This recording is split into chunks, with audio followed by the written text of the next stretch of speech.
Hi, എല്ലാവർക്കും നമ്മുടെ food കോർട്ടിലേക്ക് വീണ്ടും സ്വാഗതം. ഇന്ന് ഞാൻ വന്നിട്ടുള്ളത് നാടൻ തക്കാളിക്കറിയുടെ റെസിപ്പി ആയിട്ടാണ്. തക്കാളിക്കറി നമ്മൾ പല രീതിയിൽ വെക്കാറുണ്ട്. ഇത് നമ്മൾ തേങ്ങ അരച്ചിട്ടുള്ള തക്കാളിക്കറിയാണ്. അധികം ചേരുവകളൊന്നും വേണ്ട, അതുപോലെ പെട്ടെന്ന് തന്നെ തയ്യാറാക്കിയിട്ട് എടുക്കാനും പറ്റും. ചോറിൻ്റെ കൂടെ ഒഴിച്ചുകറി ഒക്കെ പറ്റിയ നല്ലൊരു കറിയാണ്. അപ്പോൾ നമുക്ക് പെട്ടെന്ന് തന്നെ വീഡിയോയിലോട്ട് പോകാം. ഇതെങ്ങനെയാണ് തയ്യാറാക്കുന്നത് നോക്കാം. ആദ്യം തന്നെ നമുക്ക് തക്കാളി ഒന്ന് വേവിച്ചെടുക്കാം. ഞാനിവിടെ ഈ ഒരു വലിപ്പത്തിലുള്ള തക്കാളിയാണ് കേട്ടോ എടുത്തിട്ടുള്ളത്. നല്ല പുളിയുള്ള തക്കാളിയാണ്.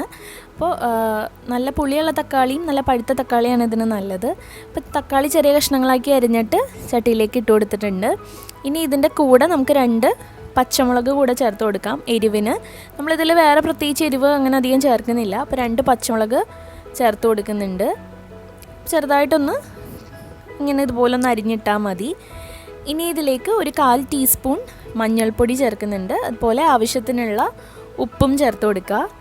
എന്നിട്ട് നമുക്ക് ഈ തക്കാളി ഒന്ന് വേവിച്ചിട്ടെടുക്കണം. അപ്പോൾ ഇതിലേക്ക് ഒരു കപ്പിനടുത്ത് വെള്ളം ഒഴിക്കാം. കുറച്ചൊക്കെ തിളച്ചിരുന്ന് പറ്റുമല്ലോ. അപ്പോൾ നമുക്കൊരു 1 കപ്പ് അടുത്ത് വെള്ളം ഞാൻ ഒഴിച്ചിട്ടുണ്ട്. എന്നിട്ട് നന്നായിട്ടൊന്ന് ഇളക്കി കൊടുത്തതിന് ശേഷം നമുക്കിത് അടച്ച് വെച്ചിട്ട് ഒന്ന് വേവിച്ചിട്ടെടുക്കാം. തക്കാളി പെട്ടെന്ന് തന്നെ വെന്ത് കിട്ടും. ഒരു 5 മിനിറ്റൊക്കെ കഴിയുമ്പോൾ തന്നെ തക്കാളി നന്നായിട്ട് വെന്തിട്ടുണ്ടാവും. നമുക്കിതൊന്ന് അടച്ച് വെച്ചിട്ട് വേവിച്ചെടുക്കാം. ഇത് വേവുന്ന സമയം കൊണ്ട് നമുക്കിതിന് വേണ്ടിയിട്ടുള്ള അരപ്പൊക്കെ ഒന്ന് റെഡിയാക്കിയിട്ടെടുക്കാം. അപ്പോൾ അരപ്പ് റെഡിയാക്കാൻ വേണ്ടിയിട്ട് ഞാനിവിടെ ഒരു 1/4 കപ്പോളം തേങ്ങ ചിരകിയത് എടുത്തിട്ടുണ്ട്. ഒരു അരമുറി തേങ്ങയുടെ 1/4 ഭാഗത്തോളം എടുത്തിട്ടുണ്ട് കേട്ടോ. ഇനി ഇത് നമുക്ക് ഒരു മിക്സിയുടെ ജാറിലേക്ക് ചേർത്ത് കൊടുക്കാം. അപ്പോൾ നമുക്ക് ഈ തേങ്ങ നന്നായിട്ടൊന്ന് നമ്മൾ സാധാരണ തേങ്ങാച്ചാറിനൊക്കെ അരക്കില്ലേ, ആ ഒരു രീതിയിൽ തന്നെ അരച്ചെടുത്താൽ മതി. അപ്പോൾ ഇതിൻ്റെ കൂടെ ഒരു 1/4 ടീസ്പൂൺ നല്ല ജീരകമാണ് ചേർക്കുന്നത്. നല്ല ജീരകം കൂടി പോകണ്ട കേട്ടോ, 1/4 ടീസ്പൂൺ മതി. പിന്നെ ഇതിലേക്ക് 1 അല്ലി വെളുത്തുള്ളി ചേർക്കുന്നുണ്ട്. പിന്നെ ഒരു 1/2 ടീസ്പൂൺ മഞ്ഞൾപ്പൊടി ചേർക്കുന്നുണ്ട്. എന്നിട്ട് ഇതിലേക്ക് കുറച്ച് വെള്ളവും കൂടെ ഒഴിച്ചിട്ട് നമുക്ക് ഈ അരപ്പ് നന്നായിട്ടൊന്ന് അരച്ചെടുക്കാം. സാധാരണ നമ്മൾ തേങ്ങാച്ചാറിനൊക്കെ അരക്കുന്ന പോലെ ആ ഒരു രീതിയിൽ നന്നായിട്ട് അരച്ചെടുക്കുക. ഇപ്പോൾ നമ്മുടെ തക്കാളിയൊക്കെ നന്നായിട്ട് വെന്ത് വന്നിട്ടുണ്ട്. നമുക്കൊരു കയ്യിൽ വെച്ചിട്ട് ഇതുപോലെ ഒന്ന് ഉടച്ച് നോക്കുമ്പോൾ മനസ്സിലാവും നന്നായിട്ട് വെന്തിട്ടുണ്ട്. അപ്പോൾ ഇതുപോലെ തന്നെ വേണമെങ്കിൽ ഇടാട്ടോ തക്കാളി, അല്ലെങ്കിൽ നമുക്കൊന്ന് ഉടച്ചു കൊടുക്കാം. അപ്പോൾ ഞാനിതുപോലെ കയ്യിൽ വെച്ചിട്ടൊന്ന് നന്നായിട്ട് ഉടച്ചു കൊടുക്കാറുണ്ട്. അപ്പോൾ നന്നായിട്ട് ആ തക്കാളിയുടെ പുളിയൊക്കെ നമ്മുടെ കറിയിലേക്ക് ഇറങ്ങിയിട്ട് നല്ലൊരു ടേസ്റ്റ് ആയിരിക്കും. തക്കാളിയൊക്കെ നന്നായി ഉടച്ചെടുത്തിട്ടുണ്ട്.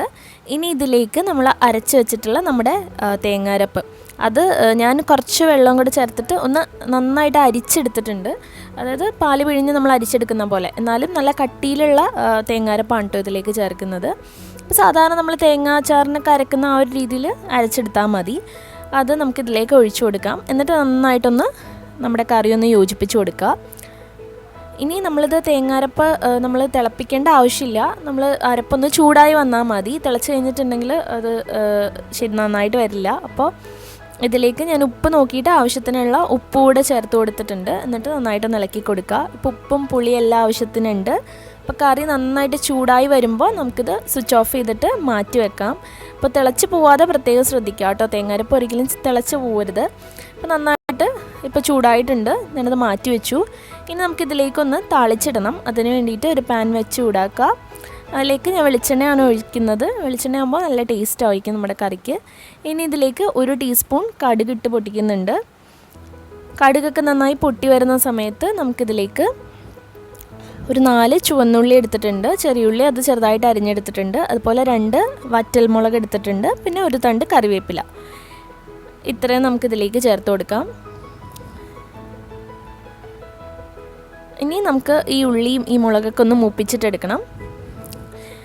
ഉള്ളിയൊക്കെ നന്നായി മൂത്ത് വരുന്ന ഒരു സമയത്ത് നമ്മൾ ലാസ്റ്റ് ഇതിലേക്ക് മെയിനായിട്ടൊരു കാര്യം കൂടെ ചേർക്കുന്നുണ്ട്.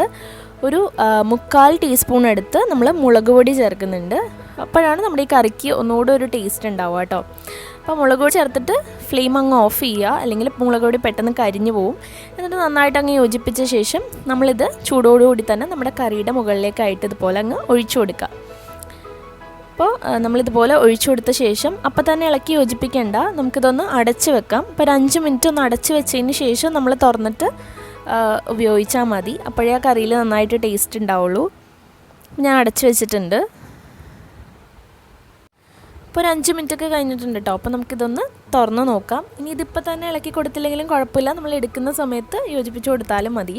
അതുവരെ അങ്ങനെ ഇരുന്നാലും നല്ല ടേസ്റ്റാണ്. അപ്പോൾ നല്ല പുളിയൊക്കെ ഉള്ള നല്ല നാടൻ തക്കാളിക്കറിയാണ്. അപ്പോൾ എല്ലാവർക്കും ഇഷ്ടമായി എന്ന് വിചാരിക്കുന്നു. എല്ലാവരും ട്രൈ ചെയ്ത് നോക്കിയിട്ട് നിങ്ങളുടെ അഭിപ്രായങ്ങളൊക്കെ കമൻറ്റ് ചെയ്യുക. അതുപോലെ നമ്മുടെ വീഡിയോ ഇഷ്ടമായിട്ടുണ്ടെങ്കിൽ ലൈക്ക് ചെയ്യുക, ഷെയർ ചെയ്യുക.